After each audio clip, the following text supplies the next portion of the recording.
यहाँ पर हम देख रहे थे इलेक्ट्रॉनिक्स एंड कम्युनिकेशन से रिलेटेड कॉन्सेप्ट हम देख रहे थे। तो यहाँ पर हम नेक्स्ट कॉन्सेप्ट देखते हैं। जैसे कॉन्सेप्ट का नाम है वोल्टेज रेगुलेटर, यानी वोल्टेज रेगुलेटर के बारे में बात करेंगे। वोल्टेज रेगुलेटर क्या प्रोवाइड करवाता है, यानी कि वो मेन जॉब क्या है वोल्टेज रेगुलेटर की। वोल्टेज रेगुलेटर, तो वोल्टेज रेगुलेटर हम क्यों इस्तेमाल करते हैं? ये वोल्टेज रेगुलेटर है, यहाँ पर कांस्टेंट आउटपुट वोल्टेज हमें देता है। कांस्टेंट आउटपुट वोल्टेज हमें ये प्रोवाइड करवाता है। नेक्स्ट हम देखें, नेक्स्ट कॉन्सेप्ट हम देखेंगे, यानी वोल्टेज रेगुलेटर की वर्किंग प्रोसेस हम देखेंगे, किस तरीके से ये काम करता है, क्या ऐसे इसका प्रोसेस रहा है। तो जैसे हम बात करें, वोल्टेज रेगुलेटर का प्रोवाइड फंक्शन क्या है? कांस्टेंट डीसी वोल्टेज हमें प्रोवाइड करवाना। जैसे मान लीजिए हमें इनपुट इस तरीके से मिल रहा है। इनपुट क्या मिल रहा है? पूर्ण रूप से एसी हमें मिल रहा है इस तरीके से। इसको हम बोलते हैं B M sine omega M T. B M sine omega M T. अब इससे अगर हमें डीसी लेना है तो डीसी हम कैसे लेंगे? डीसी हम इस तरीके से लेंगे, यहाँ पर इस तरीके से आएगा, फिर इस तरीके से, तो इस तरीके से हमें डीसी मिलेगा।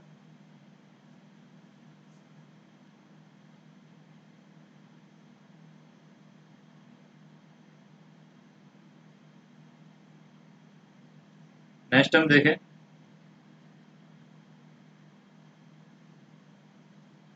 जैसे वोल्टेज रेगुलेटर का अगर डायग्राम हमें बताना हो तो कैसे डायग्राम हम इसको बताएंगे? तो वोल्टेज रेगुलेटर का डायग्राम कैसे होगा? जैसे कि एसी लाइन है, सबसे पहले एसी लाइन में हम किसको दे देते हैं? ट्रांसफार्मर को दे देते हैं। जैसे ये हमारे पास में क्या है? ट्रांसफार्मर है। ट्रांसफार्मर इसको कनेक्ट करते हैं किससे? हम एसी लाइन से कनेक्ट कर सकते हैं, तो एसी लाइन। ट्रांसफार्मर के बाद में हम क्या लगाते हैं? एसी को डीसी बदलने के लिए हम क्या यूज लेते हैं? रेक्टिफायर यूज लेते हैं। तो यहाँ पर लगा देंगे रेक्टिफायर।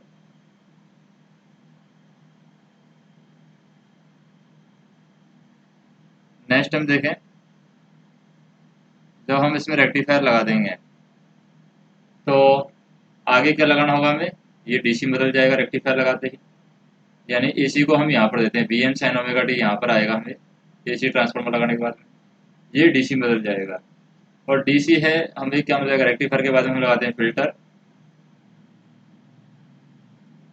तो यहाँ पर लगाया हमने फिल्टर। फिल्टर के बाद में हम लगाते हैं रेगुलेटर, वोल्टेज रेगुलेटर जिसको बोलते हैं। तो यहाँ पे लगाते हैं हम रेगुलेटर।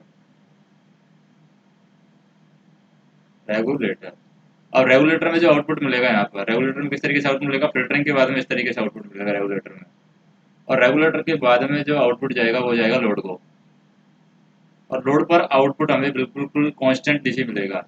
तो लोड पर आउटपुट हमें किस तरीके का मिलेगा? इस तरीके से मिलेगा, एकदम बीडीसी, कांस्टेंट बीडीसी मिलेगा। और फिल्टरिंग के बाद में, यानी रेक्टिफायर के बाद में, फिल्टर होने के बाद में जो आउटपुट हमें मिलेगा वो कैसे मिलेगा? यहाँ पर इस तरीके का आउटपुट मिलेगा, ये इस जगह पर मिलेगा आउटपुट, यानी रेक्टिफायर के बाद में हमें आउटपुट मिलेगा।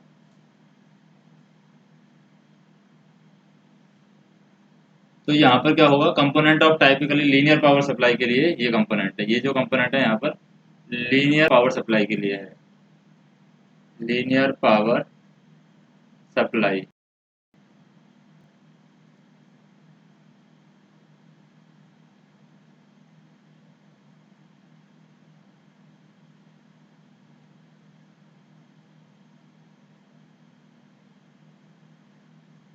नेक्स्ट हम देखें,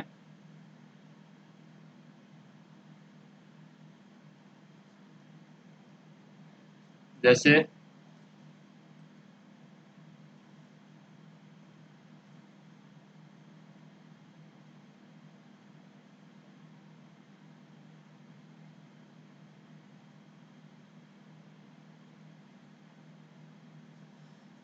जैसे हम बात करेंगे यहाँ पर नॉइस इफेक्ट को एफएम डिटेक्टर में यूज क्या करते हैं?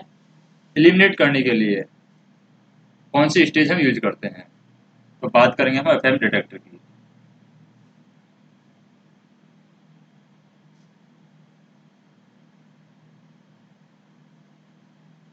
FM detector.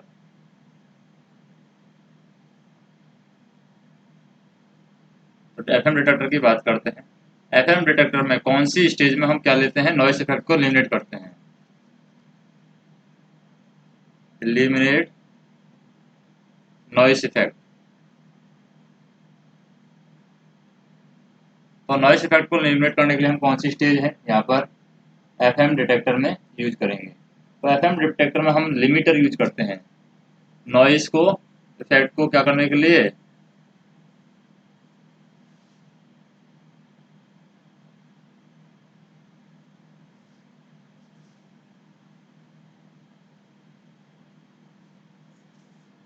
नेक्स्ट हम देखें कि यहाँ पर हम क्या यूज करेंगे, लिमिटर हम यूज करेंगे।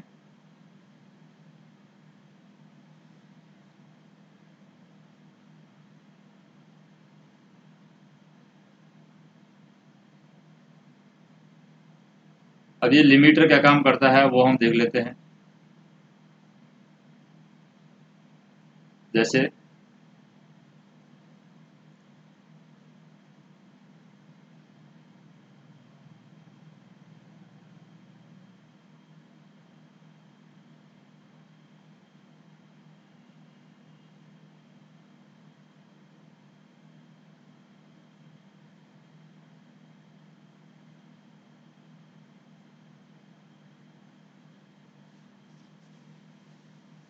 तो लिमिटर की बात करें, eight the transmitter the amplitude of modulated signal is constant.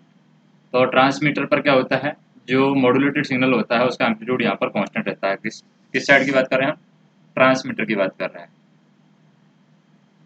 वो एम्पलीट्यूड यहाँ पर कांस्टेंट रहता है, एम्पलीट्यूड क्या रहता है, कांस्टेंट यहाँ पर रहता है।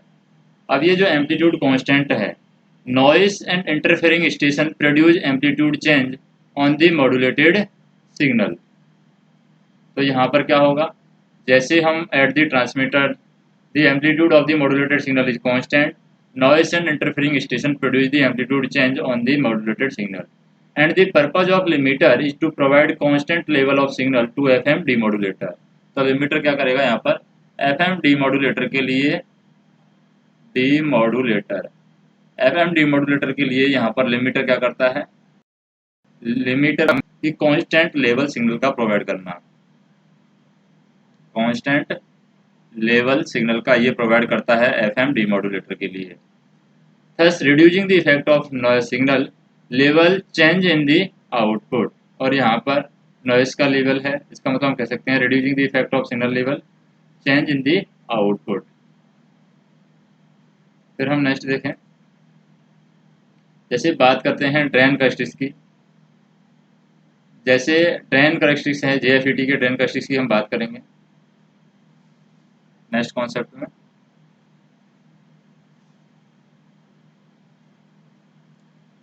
जेएफईटी ड्रेन कैरेक्टरिस्टिक्स की बात करते हैं। तो जेएफईटी के ड्रेन कैरेक्टरिस्टिक्स की बात करेंगे तो यहाँ पर जब ड्रेन कैरेक्टरिस्टिक्स की बात करेंगे तो करंट मैक्सिमम कब होगी, करंट मैक्सिमम। तो करंट यहाँ पर मैक्सिमम तब होगी कब, जब VGS की वैल्यू क्या होगी, VGS की वैल्यू 0 होगी, तब यहाँ पर करंट है मैक्सिमम होगी, ये हम बोल सकते हैं। तो इसका मतलब हम कह सकते हैं कि VGS की वैल्यू 0 होगी। अब यहाँ पर इक्वेशन से बात कर लेते हैं, ड्रेन कैरेक्टरिस्टिक्स की इक्वेशन क्या कहती है जेएफईटी की।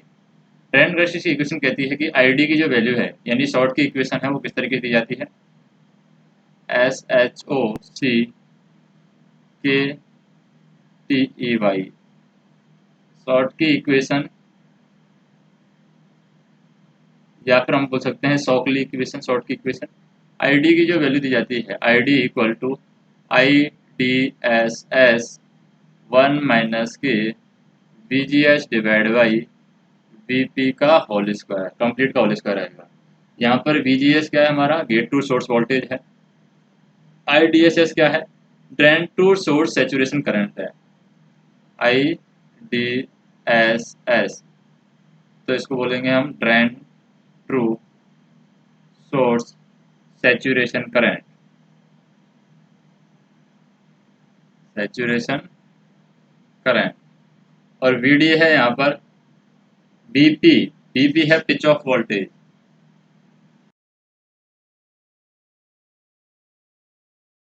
जैसे हम बात करें pitch of voltage, pitch of voltage है वीपी, और अगर हम बात करें किसकी, वीजीएस की, तो वीजीएस है हमारा गेट टू सोर्स वोल्टेज। इसके अकॉर्डिंग हम देखें, अकॉर्डिंग टू दी शॉर्टकी और Shockley equation, the characteristic curve of P channel JFET, the drain current is maximum when VGS value is 0। तो हम कह सकते हैं decrease with increase in positive gate source voltage, और यहाँ पर जो ड्रेन करंट है वो डिक्रीज होगी अगर हम वीजीएस की वैल्यू को इंक्रीज करते हैं, तो ड्रेन करंट है यहाँ पर रिड्यूज होती है।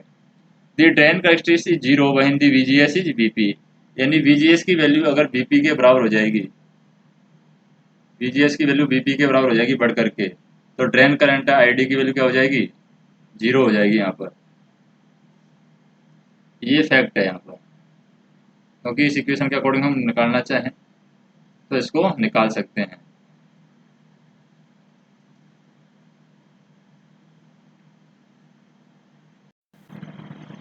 तो यहाँ पर हम इसकी क्या करेंगे, जैसे कि जेएफईटी ड्रेन कैरेक्टरिस्टिक्स है, इसकी हम पी चैनल जेएफईटी की क्या बनाते हैं, कैरेक्टरिस्टिक्स बनाते हैं ड्रेन कैरेक्टरिस्टिक्स। किस तरीके से ड्रेन कैरेक्टरिस्टिक्स यहाँ पर ड्रॉ होगी, तो ड्रेन कैरेक्टरिस्टिक्स अगर ड्रॉ करें इसकी, तो इसी पोर्शन में हम ड्रॉ कर देते हैं ड्रेन कैरेक्टरिस्टिक्स की।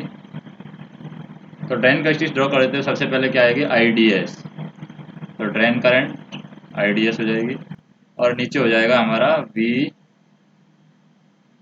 वीडीएस, यानी माइनस वीडीएस बोलेंगे इसको, और ये हो जाएगा हमारा आईडीएस यानी कि ड्रेन कैरेक्टरिस्टिक्स।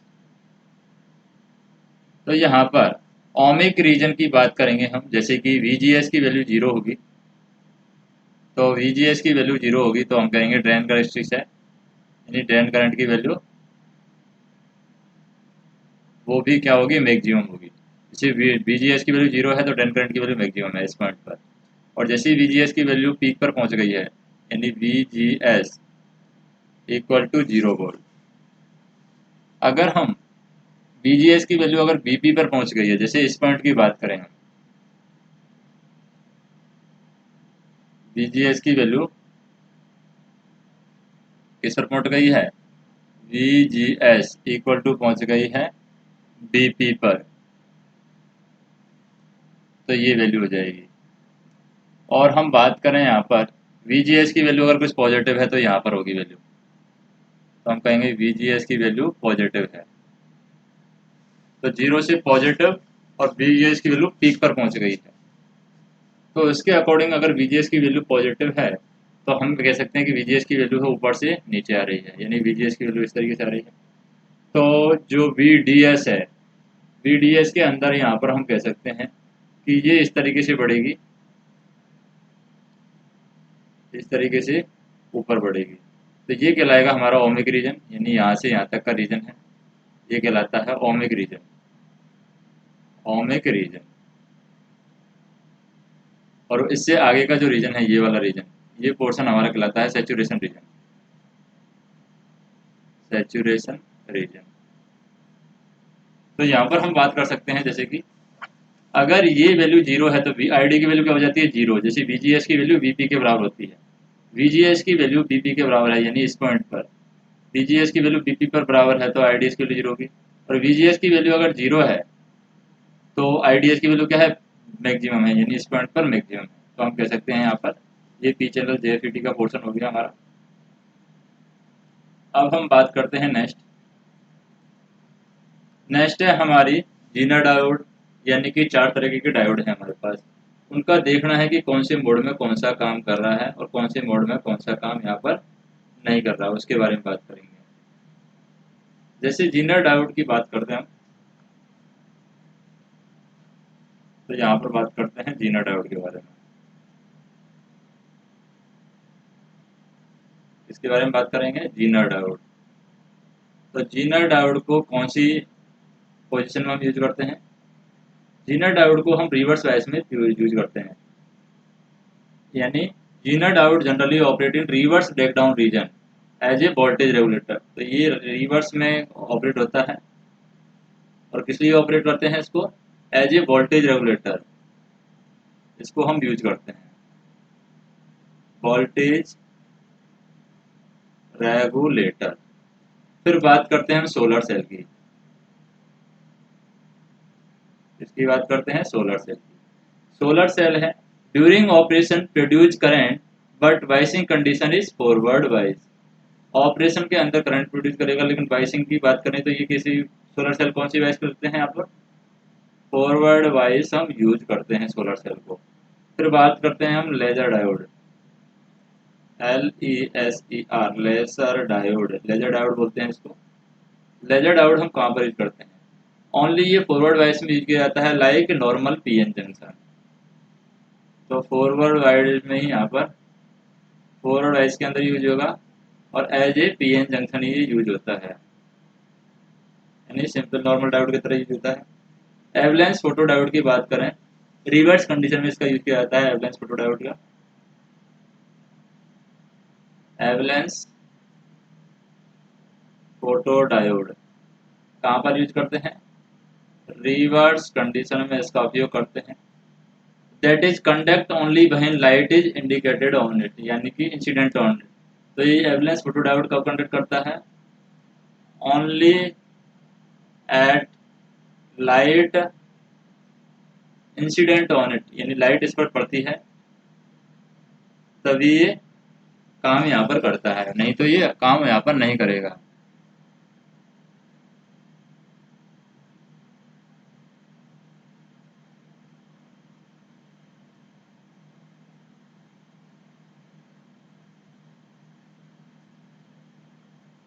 नेक्स्ट हम बात करें यहाँ पर,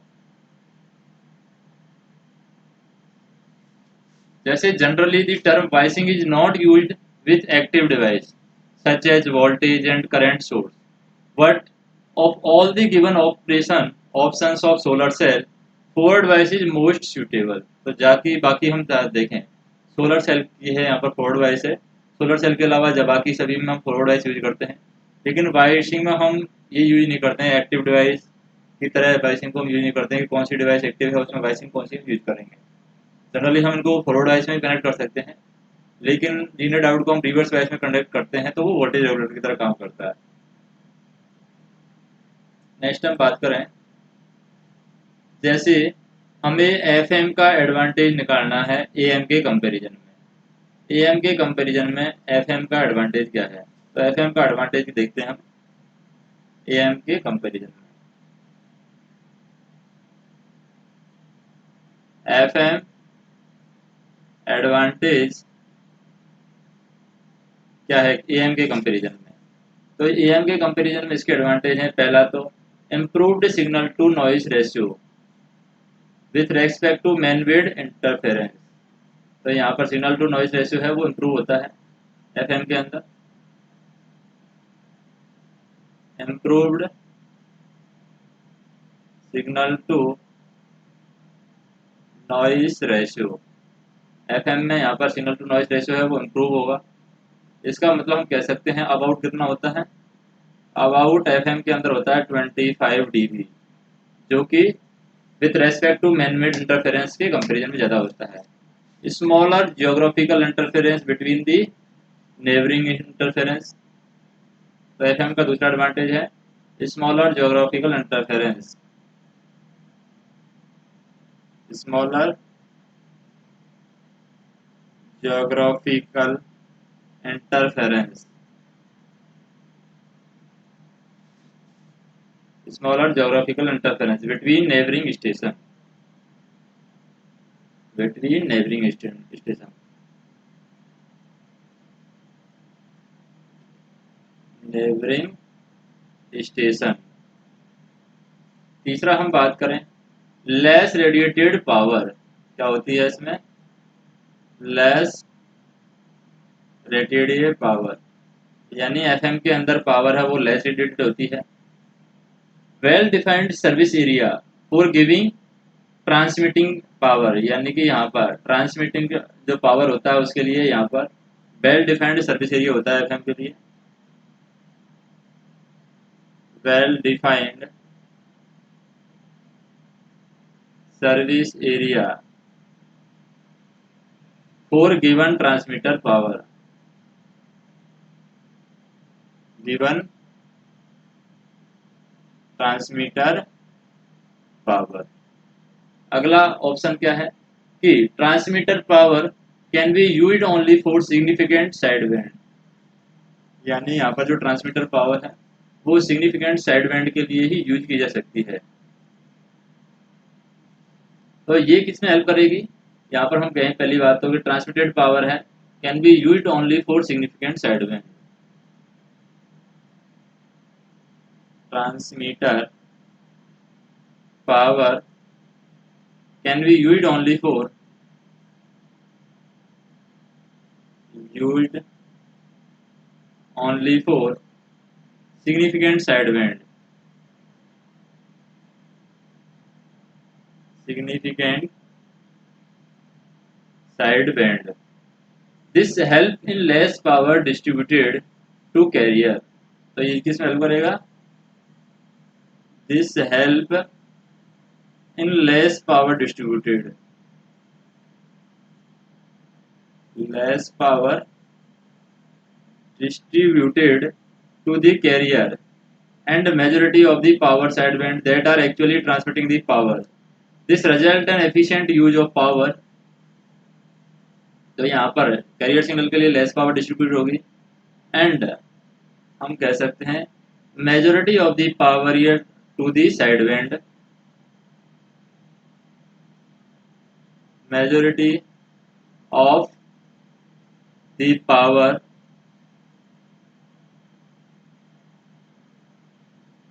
to the side band, to the side band that are actually transmitting the power, that are actually transmitting the power,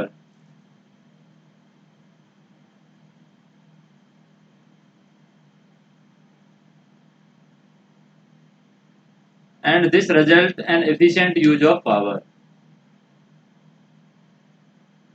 this result an efficient use of power।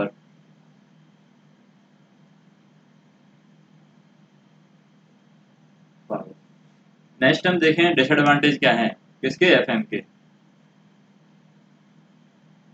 Disadvantage of FM, तो FM के disadvantage क्या है। पहला disadvantage है FM का, much more bandwidth as much 20 times as much the theoretical bandwidth requirement is infinite. तो यहाँ पर बैंडविड्थ क्या है इसकी, डिसएडवांटेज एफएम की बहुत ज़्यादा आई है, यानी कि मच मोर बैंडविड्थ है इसकी, मच मोर बैंडविड्थ। और मच मोर बैंडविड्थ होने की वजह से हम कह सकते हैं कि ये होती है as much as 20 times as much. दूसरा, the theoretical bandwidth requirement is infinite, the theoretical bandwidth requirement is infinite, bandwidth requirement is infinite। Next हम बात करते हैं more complicated receiver and transmitter required. तो इसके लिए यहाँ पर क्या होगा, मोर कॉम्प्लिकेटेड रिसीवर और ट्रांसमीटर की जरूरत होती है, more complicated receiver and transmitter require, receiver and transmitter required. Next हम बात करें कि जैसे नॉइज इम्यूनिटी की बात करें, एएम और एफएम की बैंडविड्थ की बात करते हैं, ट्रांसमिटिंग पावर की हम बात करते हैं, यानी यहाँ पर उनके फीचर्स की बात करते हैं, अलग अलग फीचर्स। जैसे हम बात करते हैं एएम के फीचर्स की बात करेंगे, यहाँ पर एम्पलीट्यूड मॉड्यूलेशन, एफएम की बात करेंगे, फ्रीक्वेंसी मॉड्यूलेशन, तो सबसे पहले फीचर्स की बात करते हैं नॉइस इम्यूनिटी की। इसकी बात करते हैं नॉइस इम्यूनिटी, यानी दोनों में नॉइस इम्यूनिटी किस तरीके से होती है। इन एएम यानी एम्पलीट्यूड मॉड्यूलेशन के अंदर क्या होता है, the message stored in form of vibration of amplitude. तो यहाँ पर हम कह सकते हैं noise amplitude of signal most so am is less noise immune. तो यहाँ पर क्या होता है, एएम के अंदर जो मैसेज सिग्नल होता है, मैसेज सिग्नल को स्टोर किया जाता है, वो किस रूप में स्टोर किया जाता है, वाइब्रेशन ऑफ एम्पलीट्यूड की फॉर्म में इसको स्टोर किया जाता है। वाइब्रेशन ऑफ एम्पलीट्यूड, और वाइब्रेशन इन एम्पलीट्यूड की फॉर्म में जब इसको स्टोर किया जाता है तो इसका मतलब नॉइस का इफेक्ट है यहाँ पर एम्पलीट्यूड पर सिग्नल की पड़ता है। इसकी वजह से एएम है क्या है, वो लेस इम्यून है, यानी नॉइस इम्यूनिटी इसकी होती है एएम की वो होती है लेस, यानी कम होती है। एफएम की बात करें, एफएम में जो सिग्नल होता है वो किस रूप में स्टोर होता है, वाइब्रेशन इन फ्रीक्वेंसी, और फ्रीक्वेंसी में वाइब्रेशन होता है, उसके रूप में मैसेज सिग्नल को यहाँ पर एफएम के अंदर स्टोर किया जाता है। तो इसका मतलब हम कह सकते हैं बेटर नॉइस इम्यूनिटी, यानी इसके अंदर जो होती है इम्यूनिटी सिस्टम जो होता है, नॉइस इम्यूनिटी होती है उसके अंदर बेटर होती है, यानी एफएम के अंदर अच्छी होती है। दूसरा हम बात करते हैं बैंडविड्थ की। इसकी बात करते हैं बैंडविड्थ। तो एएम की बैंडविड्थ की बात करें, bandwidth required in am is 2 FM। तो यहाँ पर जो बैंडविड्थ होती है एएम के अंदर वो क्या होती है, 2 FM बैंडविड्थ होती है। इसका मतलब हम कह सकते हैं the less bandwidth is required in case of amplitude modulation, यानी 2 FM बैंडविड्थ होती है, यानी कि लेस बैंडविड्थ यहाँ पर चाहिए होती है इसमें एम्पलीट्यूड मॉड्यूलेशन में। जबकि बैंडविड्थ रिक्वायर्ड इन एफएम जो क्या होती है, वो होती है 2 times beta plus 1 into FM। तो यहाँ पर हम कह सकते हैं bandwidth required in case of more, तो यहाँ पर ज़्यादा बैंडविड्थ की जरूरत होती है एफएम के लिए। थर्ड हम बात करते हैं यहाँ पर इसकी ट्रांसमिटिंग पावर की, यानी ट्रांसमिटेड जो पावर होती है एएम और एफएम में उनमें क्या अंतर होता है। ट्रांसमिटेड पावर, एएम के अंदर ज़्यादा ट्रांसमिट होती है पावर या एफएम के अंदर होती है।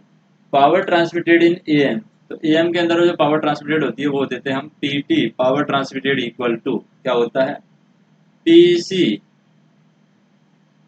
1 + μ²/2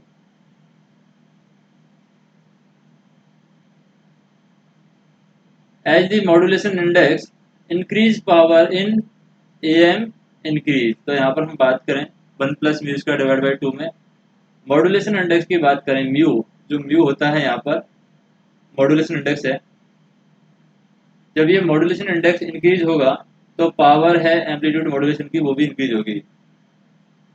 म्यू है यहाँ पर modulation index, modulation index. FM की बात करते हैं, in FM power transmitted is always equal to total power of carrier before modulation. तो एफएम के अंदर यहाँ पर जो पावर ट्रांसमिटेड होती है, कैरियर के अंदर जो पावर है उतनी ही पावर यहाँ पर होती है, यानी कैरियर सिग्नल के अंदर जो उतनी ही पावर होती है, यानी कैरियर सिग्नल के अंदर बिफोर मॉड्यूलेशन जो पावर थी वही पावर आफ्टर मॉड्यूलेशन होती है, यानी यहाँ पर लेस पावर की जरूरत होती है एफएम के अंदर, लेस पावर रिक्वायरमेंट। नेक्स्ट हम बात करते हैं यहाँ पर इसके बारे में बात करेंगे हम एनपीएन ट्रांजिस्टर के बारे में बात करेंगे। तो एनपीएन ट्रांजिस्टर के बारे में बात करते हैं, बीटा यानी कि हमें यहाँ पर करंट गेन निकालना है एनपीएन ट्रांजिस्टर के अंदर। एनपीएन ट्रांजिस्टर वो भी हम लेंगे common emitter configuration. Common emitter configuration कैसे लेते हैं, जैसे ये हमारा एनपीएन ट्रांजिस्टर है, एनपीएन में क्या होगा, ये इमीटर की साइड बाहर की साइड होगी, ये हो गया हमारा इमीटर। अब कॉमन इमीटर लगाना है तो इमीटर को हमने कॉमन कर दिया है, ये हो गया हमारा बेस और ये हो गया हमारा कलेक्टर। तो ये कलेक्टर है, ये बेस है, ये इमीटर है। और इमीटर यहाँ पर दोनों साइड कॉमन है, बेस की साइड भी है, कलेक्टर की साइड है, तो ये हो गया कॉमन इमीटर कॉन्फ़िगरेशन। और एरो का जो बाहर की साइड है यानी कि ये एनपीएन ट्रांजिस्टर है। अब यहाँ पर हमें जो वैल्यू दे रखी है आईसी, यानी यहाँ पर जो करंट फ्लो हो रही है आईसी, उसकी वैल्यू दे रखी है हमें कितनी, 50 मिली एम्पियर। और हमें एक और डेटा दे रखा है यहाँ पर आईई, यानी इमीटर करंट की जो वैल्यू है यहाँ पर ये भी दे रखी है।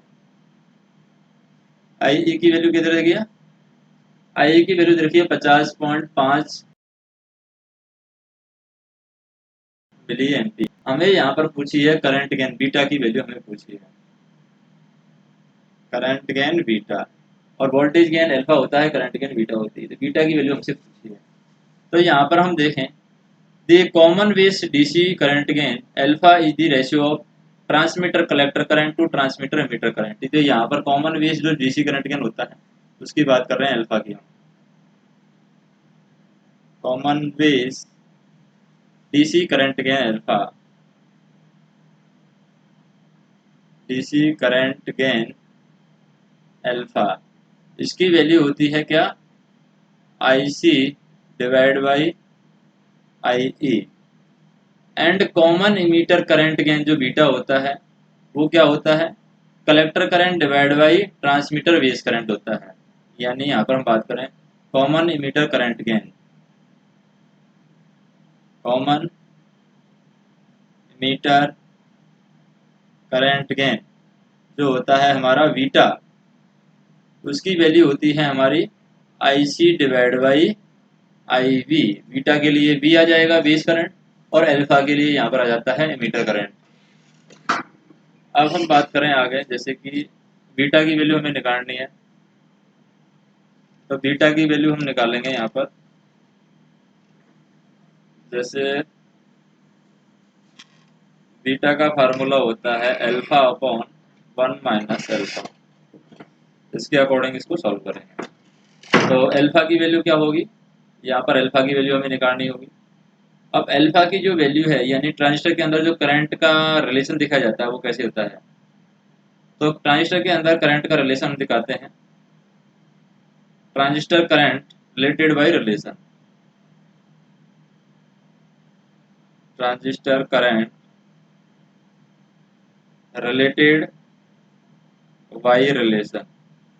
तो रिलेशन के द्वारा ट्रांजिस्टर करंट कैसे दिखाई जाती है, आई ई यानी इमीटर करंट की जो वैल्यू है वो दिखाई जाती है आई वी यानी बेस करंट प्लस आई सी यानी कलेक्टर करंट। तो इसके अकॉर्डिंग है हम वैल्यू कैलकुलेट करेंगे।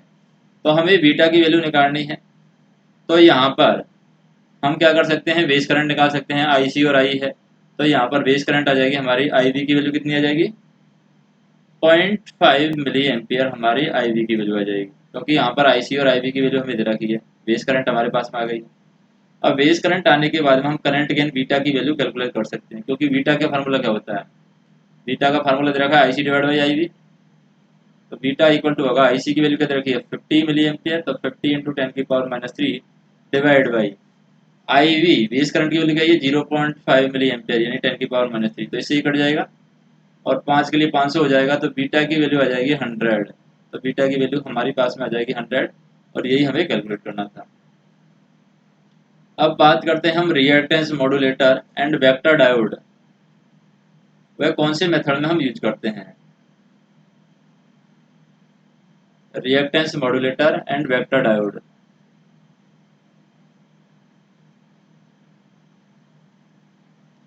तो वो हम कौन से मेथड में हम यूज करते हैं, रिएक्टेंस मॉड्यूलेटर और वेक्टर डायोड, वो हम एफएम जनरेशन में यूज करते हैं, वो हम देखेंगे यहाँ पर। इसकी बात कर रहे हैं हम, एक तो कर रहे हैं रिएक्टेंस मॉड्यूलेटर की, रिएक्टेंस मॉड्यूलेटर, और दूसरा हम बात कर रहे हैं यहाँ पर किसकी, वेक्टर डायोड की, यानी वेक्टर डायोड है।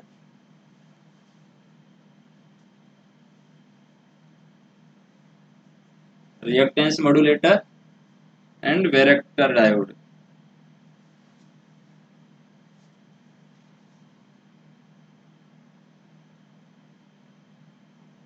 वेक्टर डायोड, इन दोनों की बात करेंगे हम। तो ये दोनों मेथड हम कहाँ पर यूज करते हैं, एफएम जनरेशन में हम इसको यूज करते हैं। अब एफएम जनरेशन का हम डायग्राम बनाएंगे। जैसे एफएम जनरेशन का डायग्राम बनाएं, इस तरीके से डायग्राम होगा। रिएक्टेंस मॉड्यूलेटर कहाँ पर होगा, और हम बात करेंगे रिएक्टेंस मॉड्यूलेटर का स्पेशल फीचर क्या है, वैरेक्टर डायोड मॉड्यूलेटर क्या होता है वो भी हम देखेंगे यहाँ पर। तो सबसे पहले देखते हैं हम रिएक्टेंस मॉड्यूलेटर। रिएक्टेंस मॉड्यूलेटर के लिए हमारे पास में यहाँ पर जो सर्किट डायग्राम दिया जाएगा वो किस तरीके से होगा।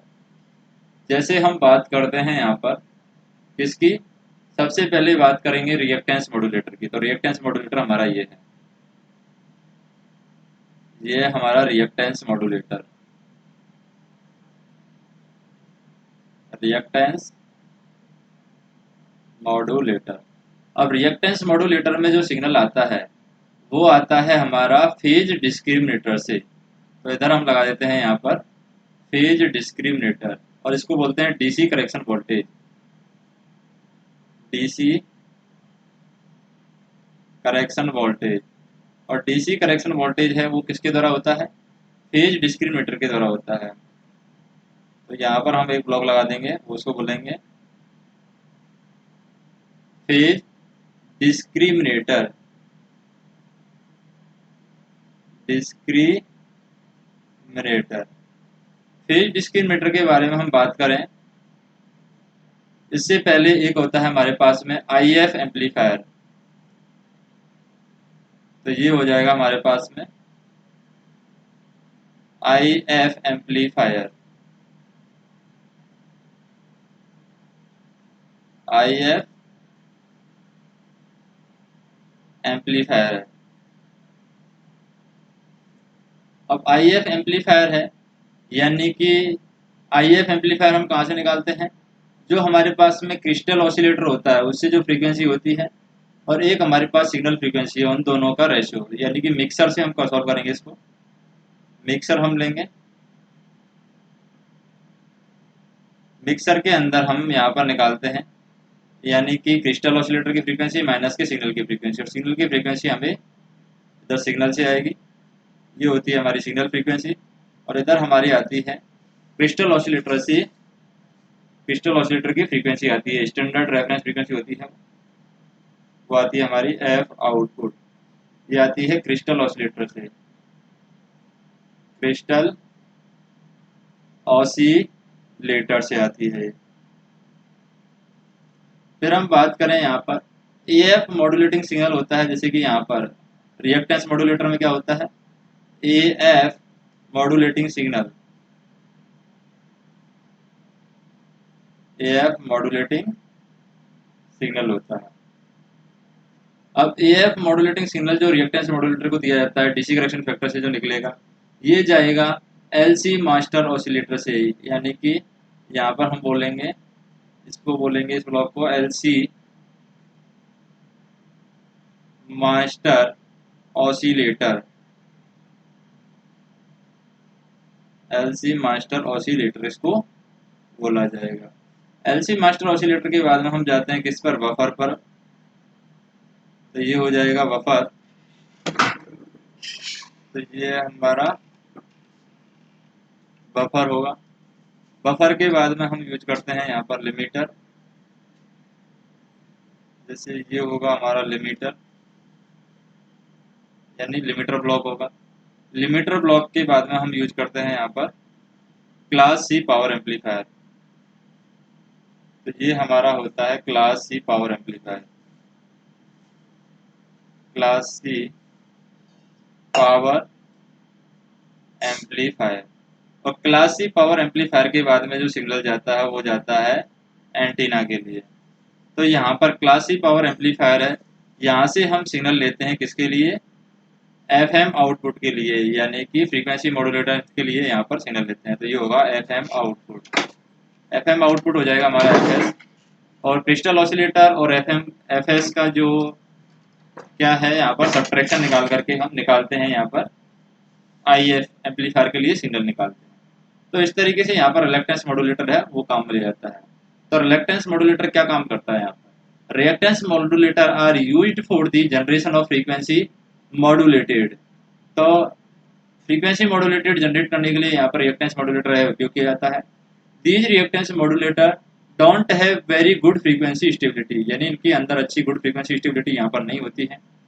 But if it is to be used for the broadcast application, अगर इनको हम कहाँ पर यूज करते हैं, ब्रॉडकास्ट एप्लीकेशन में हम रिएक्टेंस मॉड्यूलेटर का यूज करते हैं, then it is must have high frequency stability. अगर हम इसको ब्रॉडकास्ट एप्लीकेशन के अंदर यूज करते हैं तो इनके अंदर क्या होती है, हाई फ्रीक्वेंसी स्टेबिलिटी यहाँ पर होती है। It can be achieved through a frequency stabiliser reactance modulator, और यहाँ पर जो हाई फ्रीक्वेंसी स्टेबिलिटी है किसके द्वारा अचीव की जा सकती है, रिएक्टेंस मॉड्यूलेटर के द्वारा फ्रीक्वेंसी स्टेबिलिटी है यहाँ पर अचीव की जा सकती है। नेक्स्ट हम एक कॉन्सेप्ट देखते हैं, वो कॉन्सेप्ट है हमारा, यानी सबसे पहले हम देख लेते हैं silent feature of reactance modulator, यानी इसके फीचर्स क्या है। Silent feature of reactance modulator, तो रिएक्टेंस मॉड्यूलेटर के साइलेंट फीचर क्या है। पहला फीचर है यहाँ का, the stability of whole circuit depend on the stability of discriminator. तो इस पूरे सर्किट की जो स्टेबिलिटी है वो किस पर डिपेंड करती है, इसकी स्टेबिलिटी यानी फेज डिस्क्रिमिनेटर की स्टेबिलिटी पर यह डिपेंड करती है। As the discriminator is tuned to frequency which is 1/12 of the drift of master oscillator frequency. तो यहाँ पर मास्टर ऑसिलेटर जो फ्रीक्वेंसी होती है, एलसी मास्टर ऑसिलेटर फ्रीक्वेंसी, उसकी 1/12 यहाँ पर होती है, यानी discriminator is turned to a frequency which is 1/12 of the drift of master oscillator frequency. The frequency drift is reduced to great extent, और फ्रीक्वेंसी ड्रिफ्ट है यहाँ पर फेज डिस्क्रिमिनेटर के अंदर रिड्यूस कर दी जाती है।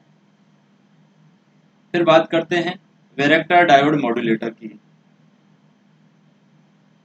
Varactor diode modulator, varactor diode modulator क्या होता है, VARACT और वेक्टर डायोड मॉड्यूलेटर। तो वेरेक्टर डायोड मॉड्यूलेटर का अगर हम डायग्राम देखें, वेरेक्टर डायोड मॉड्यूलेटर कैसे दिखेगा, जैसे टू ऑसिलेटर टैंक सर्किट से हम सिग्नल देते हैं, यहाँ पर आ जाएगा वेरेक्टर डायोड, यहाँ पर हम यूज करेंगे, ये वेरेक्टर डायोड है, इसको हमने ग्राउंड कर दिया है। फिर RFC कॉइल ले लेंगे हम, ये RFC कॉइल होगी रेडियो फ्रीक्वेंसी कॉइल, ये हमारा रेडियो फ्रीक्वेंसी कैपेसिटर हो जाएगा RF, और इसको हम किसके अप्लाई कर देते हैं, ट्रांसफार्मर पर, या फिर नेगेटिव वोल्टेज यहाँ पर दे दिया हमने, और ट्रांसफार्मर ऑडियो फ्रीक्वेंसी हम निकाल ले लेते हैं यहाँ से, यानी AF ऑडियो फ्रीक्वेंसी इनपुट, और यहाँ से हमें जो मिलेगा वो मिलेगा to oscillator tank circuit. Oscillator tank circuit के लिए यहाँ पर आउटपुट मिल रहा है हमें, तो हम कैसे इसको सॉल्व करेंगे। तो यहाँ पर हम बात करें कि वेरेक्टर डायोड है इज ए सेमीकंडक्टर डायोड, तो ये यहाँ पर वेरेक्टर डायोड है, ये वाला वेरेक्टर डायोड हम यूज कर रहे हैं। वेरेक्टर डायोड, ये क्या है, वेरेक्टर डायोड एक तरीके से सेमीकंडक्टर डायोड है। Whose junction capacitance varies linearly, तो यहाँ पर ये जंक्शन का कैपेसिटेंस है ये लीनियरली वेरी करता है विद दी अप्लाइड वोल्टेज, यानी अप्लाइड वोल्टेज के साथ में इसका जो जंक्शन कैपेसिटेंस है वेरेक्टर डायोड का वो वेरी करता है। When the diode is reverse biased, और जब डायोड को हम रिवर्स बाइस में अप्लाई करते हैं तो यहाँ पर जो कैपेसिटेंस होता है इस डायोड का, यानी इसका जो जंक्शन कैपेसिटेंस होता है वो वोल्टेज के अकॉर्डिंग लीनियरली वेरी करता है। It may also be use to produce the frequency modulation, और वेरेक्टर डायोड है हम कहाँ यूज करते हैं, फ्रीक्वेंसी मॉड्यूलेशन के लिए भी यहाँ पर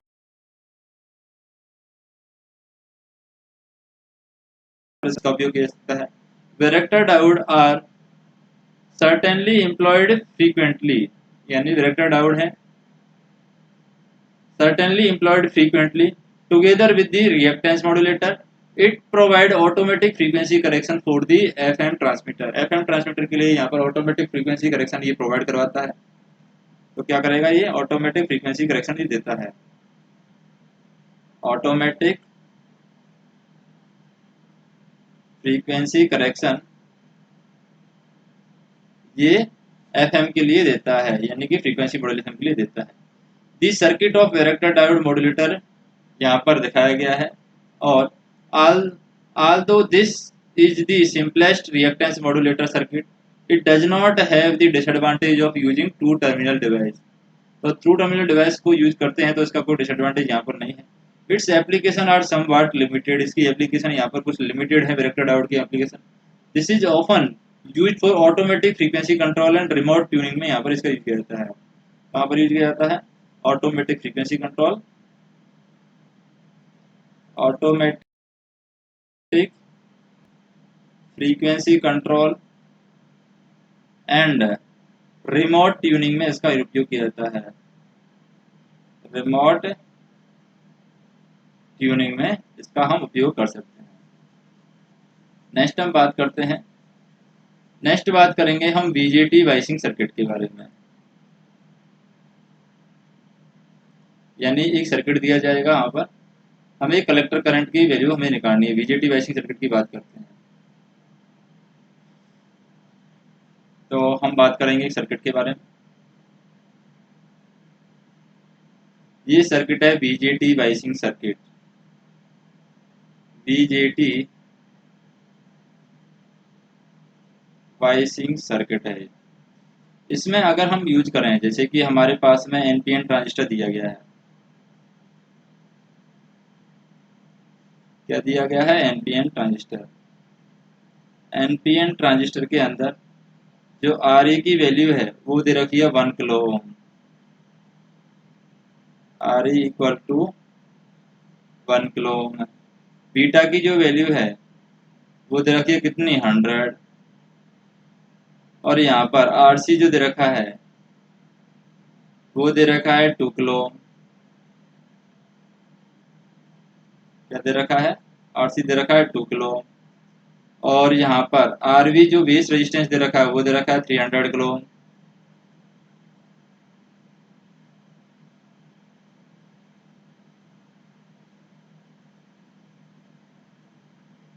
बेस टू एमीटर ये दे रखा है आर बी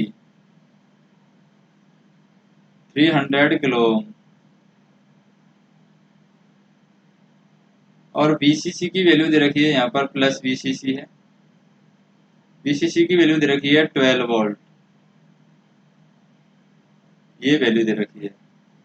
हमें क्या ज्ञात करना है यहाँ पर? Transistor is operating in the active region with VBE. तो वीवीई की जो वैल्यू है वो दे रखी है यहाँ पर 0.7 वोल्ट। ये वीवीई की वैल्यू दे रखी है एक्टिव रीजन के अंदर।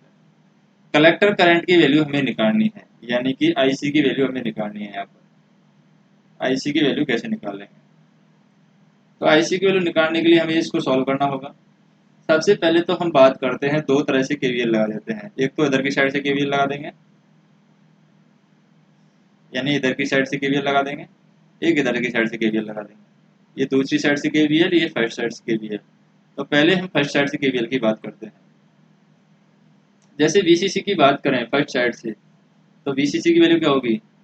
VCC equal to R V, यानी यहाँ पर ये बेस है, ये आर सी, तो ये होगा R V I V base current, क्योंकि यहाँ पर जो करंट फ्लो होगी वो क्या होगी? आई वी करंट फ्लो होगी। प्लस के यहाँ पर करंट फ्लो होगी वो होगी आर ई आई ई। ये हो गया हमारा वीसीसी। तो इसको हम सॉल्व करें, जैसे वीसीसी की वैल्यू कितनी रखी है? 12। और आरवी की और आईवी की वैल्यू देखिए, आरवी की वैल्यू कितनी रखी है हमारी? 300 किलो। तो 300 इंटू 10⁻³ इंटू आईवी, आईवी की वैल्यू हमें पता नहीं है, प्लस आर ई की वैल्यू हम देखें, आर ई की वैल्यू कितनी रखी है? 1 किलो ओम। और आई ई यानी मीटर करंट की जो वैल्यू दे रखी है यहाँ पर बेस टू एमीटर वोल्टेज, ये दे रखा है 0.7 वोल्ट। तो 0.7 वोल्ट हो जाएगा। तो ये प्लस बीई भी आएगा यहाँ पर, ये एक ऑप्शन है यहाँ पर plus VBE, base to emitter voltage भी यहाँ पर जुड़ेगा, क्योंकि यहाँ पर प्लस है यहाँ पर माइनस है। तो यहाँ पर 1 इंटू 10⁻³ हम देख लेते हैं आर ई की वैल्यू 1 इंटू 10⁻³। इसको हम कोष्टक में बंद कर देते हैं। इधर इधर हम कोष्टक में बंद कर देंगे 1 इंटू 10⁻³ इंटू आई वी, इसको कोष्टक बंद कर दिया। अब आई वी की जो वैल्यू है यहाँ पर क्या है? आई ई की वैल्यू क्या दे रखी है? इमीटर करंट की वैल्यू होती है I E, emitter current equal to 1 plus beta time I B. इसको हम रखेंगे, तो इसको हम रखते हैं यहाँ पर आई ई की वैल्यू हम रखेंगे, क्या रखेंगे, 1 plus beta time I V, इस तरीके से, और plus V V E, V V की वैल्यू क्या है 0.7। इसके अकॉर्डिंग इसको सॉल्व करते हैं। तो बीटा की वैल्यू है यहाँ पर 100 दे रखी है पहले से ही, तो इसके अकॉर्डिंग हम सॉल्व करते हैं आगे। तो यहाँ पर हो जाएगा 12 इक्वल टू 300 इंटू 10 की पावर 3